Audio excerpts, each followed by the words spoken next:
নমস্কার বন্ধুরা, কেমন আছো সবাই? আশা করি তোমরা সকলে খুব ভালো আছো।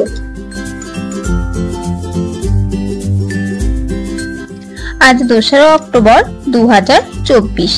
গান্ধী জয়ন্তী তো বটেই, সেই সাথে কিন্তু আজ মহালয়া।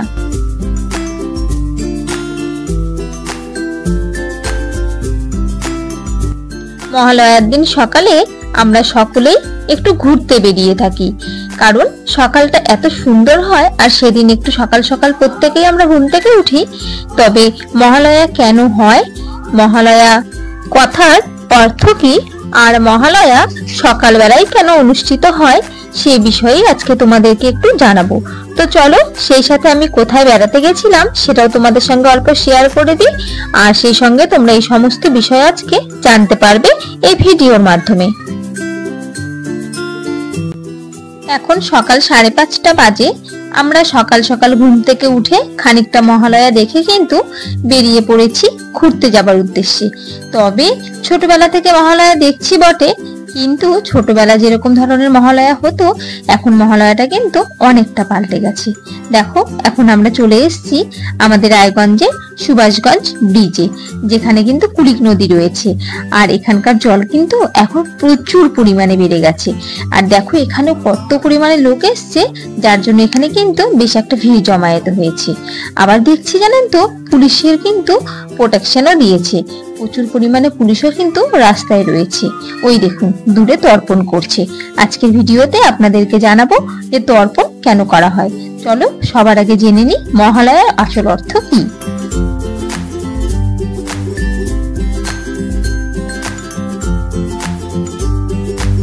মহালয়া হলো পিতৃপক্ষ এবং দেবী পক্ষের সন্ধিক্ষণ। এর মাধ্যমে দুর্গাপুজো উৎসবের সূচনা করা হয়। দেবী দুর্গা এই দিন পৃথিবীতে অবতরণ করেছিলেন বলে বিশ্বাস করা হয়।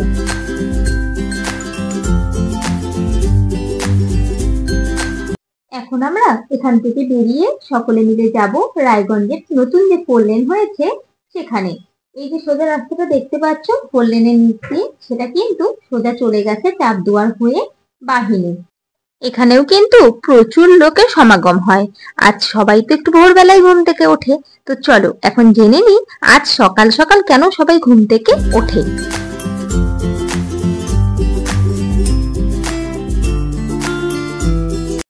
বাঙালিরা ঐতিহ্যগতভাবে দেবী মাহাত্ম্য শাস্ত্র থেকে স্তোত্র পাঠ করতে মহালয়ার দিন ভোরে ঘুম থেকে ওঠে।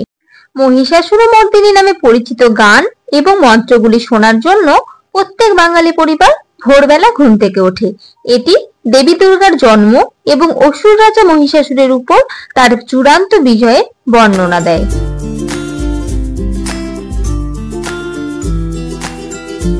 চলো এখন জেনে নিই আজকের দিনেই কেন তর্পণ করা হয়। পিতৃপক্ষে প্রয়াত পূর্বপুরুষদের আত্মা শান্তি কামনা করে জলদান বা তর্পণ করা হয় এবং পরলোকগত পূর্বপুরুষদের শ্রদ্ধা জানানো হয়। আজকের দিনে তর্পণ করলে পিতৃপুরুষরা নরক যন্ত্রণা থেকে মুক্তি পেয়ে আমাদের আশীর্বাদ প্রদান করে। পুরাণ মতে ব্রহ্মার নির্দেশে পিতৃপুরুষরা এই 15 দিন মনুষ্যলোকের কাছাকাছি চলে আসেন। তাই এই সময় তাদের উদ্দেশ্যে কিছু অর্পণ করা হলে তা সহজেই তাদের কাছে পৌঁছায়। তাই গোটা পক্ষকাল ধরে পিতৃপুরুষদের স্মরণ ও মননের মাধ্যমে তর্পণ করা হয়, যার চূড়ান্ত প্রকাশ বা মহালগ্ন হলো মহালয়া, পিতৃপক্ষের শেষ দিন। পরের দিন শুক্লা প্রতিপদে দেবী পক্ষের সূচনা হয়। সেই দিন থেকে কোজাগরী পূর্ণিমা পর্যন্ত 15 দিনই হলো দেবী পক্ষ।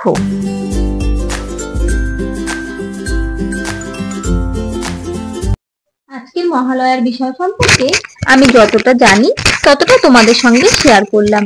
যদি কোথাও কোনো ভুল হয়ে থাকে অবশ্যই ক্ষমা করে দিও, আর কমেন্টের মাধ্যমে সেটা একটু সংশোধন করে দিও। মা ঠাকুমার কাছ থেকে শোনা এইসব কথাগুলো তোমাদের সাথে শেয়ার করতে করতে দেখো আমরা পৌঁছে গেছি রায়গঞ্জে 4 লেনে একদম। এবার আমরা চলে যাচ্ছি ওই যে সোজা দূরে ব্রিজটা দেখা যাচ্ছে সেখানে। ব্রিজটা নাকি বড্ড সুন্দর করেছে। তো ভাবছিলাম ওইদিকেই দূরে দাঁড়াবো, তবে ভাবলাম এত লোক যখন ওইদিকে দাঁড়িয়ে রয়েছে তখন ওখানেই যাই।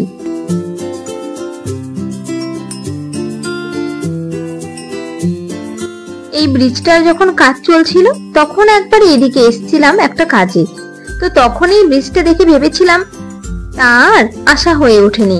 তবে ভাবলাম আজ যখন মহালয়া একটু বের হব, তাহলে একবারই ওটাও দেখে আসবো। সকলেই এখানে এসে ছবি টবি তুলে যাচ্ছে, তাই আজকের দিনে আমরাও চলে আসলাম।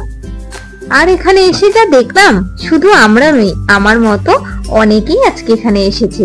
তবে এখানে এসে আজকে সকালটা না ভীষণ ভালো লাগছে। চারপাশে কাশফুলের বাগান দেখে যেন মনটা মুগ্ধ হয়ে যাচ্ছে। এবারে এখানেই একটা সাইড করে দাঁড়াবো আর উপভোগ করব চারপাশটাকে। ফ্লাইওভারে দাঁড়িয়ে চারপাশে স্নিগ্ধ পরিবেশটা দেখছিলাম। হঠাৎই চোখে পড়লো রাধিকাপুর থেকে হাওড়াগামী যে ট্রেনটা সেটা যাচ্ছে। সকালবেলা দেখতে এত সুন্দর লাগছিল, চারপাশে কুয়াশা হালকা মতন, আর তার মাঝ দিয়ে যাচ্ছে ট্রেনটা, আর ওপর থেকে দেখতে সেটা যেন অসাধারণ লাগছিল।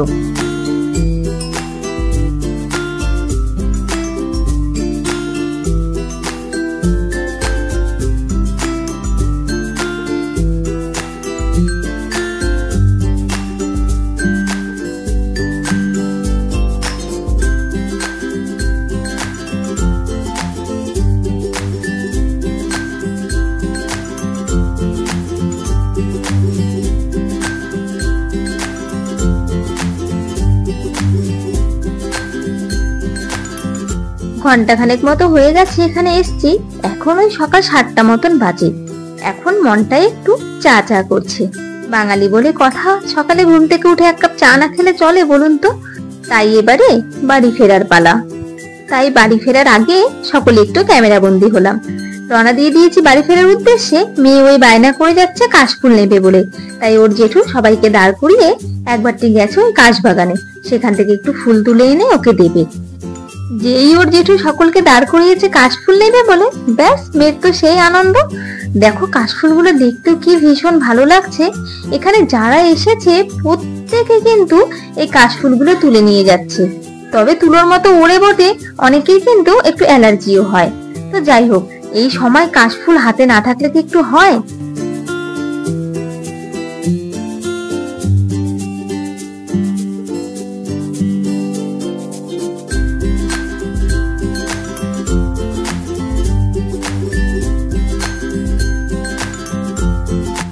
ওই দেখুন কতগুলো কাশফুল তুলে এনেছে। চলুন তবে এবারে বাড়ি যাওয়া যাক। আর ভিডিওটাও আজকের মতো এখানেই শেষ করছি। সবাই ভালো থেকো, সুস্থ থেকো। সকলকে জানাই শুভ শারদিয়া। আজকের ভিডিওটা যদি তোমাদের ভালো লেগে থাকে আর ভিডিও থেকে যদি তোমরা নতুন কিছু জানতে পেরে থাকো, তবে অবশ্যই ভিডিওটাতে একটা লাইক করে দিও আর সবাই পাশে থেকো।